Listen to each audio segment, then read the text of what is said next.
races as well, because there's always something going on in the Discord. But as you saw, joining the lobby here, joining the party, the race winner, ForzaAlonso, finally getting off the Schneid there, first win of the season. How are you feeling about that? Brazil's good to you, huh? Yeah, man, it was a crazy race. I'm pretty happy right now, man. It's been a long time coming of me getting past that or getting to that 31st win, you know.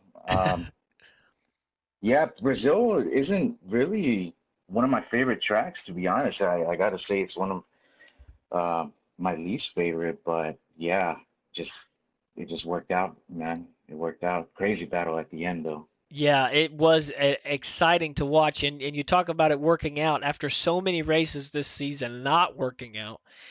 You had a lot of bad luck. I mean, contact in Singapore. You had the first lap incident in Japan. Had a couple races that you had to miss as well. But coming off of last week's race of champions, even though you've had bad luck in the PRL, did you feel like it was coming eventually, or did you have that confidence after that tournament win to be able to come out and pull it out this week? Yeah, definitely. I mean, that race of champions was definitely a confidence booster.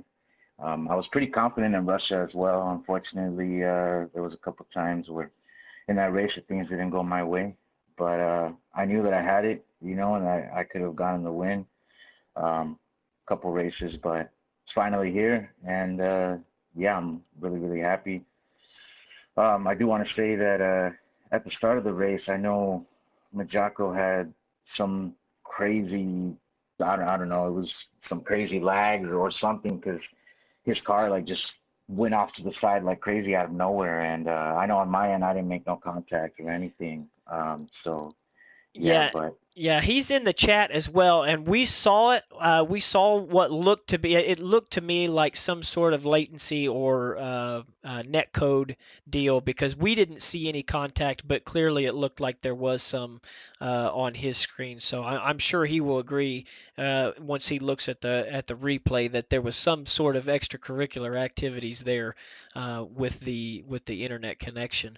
But we got to talk about that three-way battle at the end. It was like 12 laps of you guys on top of each other, and it seemed like you were very good in sector 3, which was good because that's where you get into those DRS zones, but maybe was able to drive defensively enough, and then Dahi was putting the pressure on you to be able to keep you on your toes. So I mean, it was a real cat and mouse game there.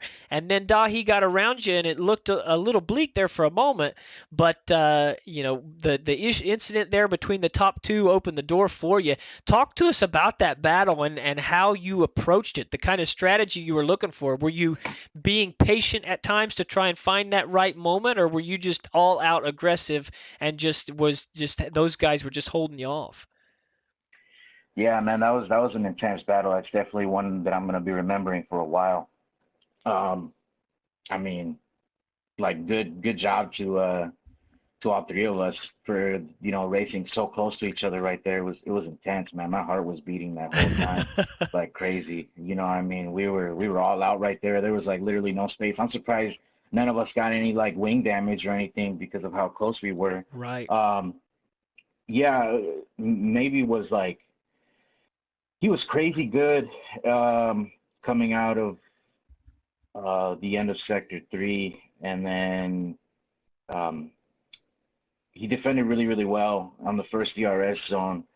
And yeah, I mean, I knew that I had to play patiently, um, but also Nick was right there putting the pressure on me, and I was like, every time I'd get really close to maybe I'd try to make a move, or I'd have to break a little bit earlier just because 'cause sector 2, I felt like I was a bit quicker than him there, but I mean, it's really tough to make an overtake there, you know. Right. So um, that would put me right back into the clutches of Nick. So it was just kind of, I don't know, man. It was crazy, but yeah, and like yeah, when Nick overtook me, oh man, it hurt, but like I knew there was still a couple laps to go, and that I could just like refocus and get right up close to them. And even if I was gonna get second, that would have been cool. But yeah, man, when I seen those two make slight contact and go off the track slightly, I was like, yes, you know. So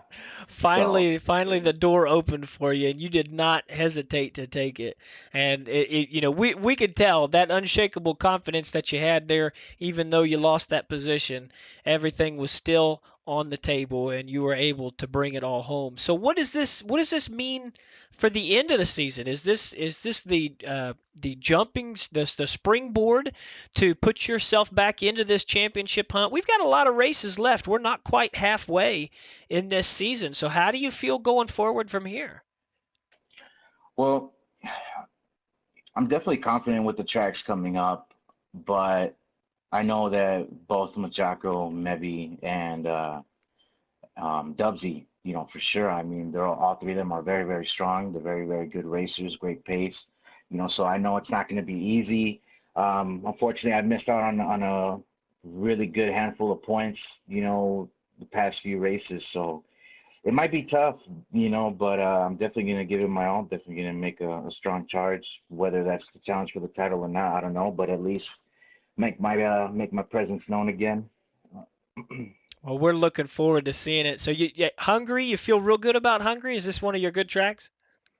Yeah, yeah, I definitely enjoy Hungary. It's one of my favorites actually. So definitely stay tuned to that. There, you heard it right there. No more needs to be said there. So Forza Alonso, you're winner of round 9 in Brazil. Thanks for joining us and congratulations, man. Thanks, man. I appreciate it. So there you have it.